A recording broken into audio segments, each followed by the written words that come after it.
మీకు తెలుసా రిషబ్ శెట్టి గారి గురించి పార్ట్ 2.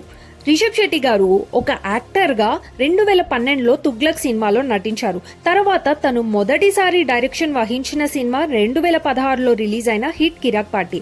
ఇది కర్ణాటక వైడ్గా ఒక మంచి గుర్తింపుని పొందింది. తర్వాత 2018లో first national award for children's ఫిలింకి పొందారు. దాని తర్వాత తన life turning point then came Kantara.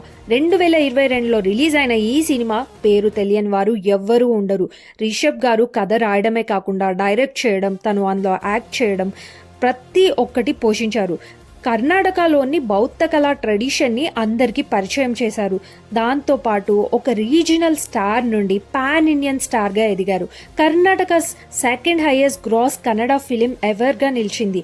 2023లో Rishab గారికి national award for best actor for కాంతారాకి వచ్చింది. మరి మీలో ఎంతమందికి రిషబ్ ఇష్టమో కమెంట్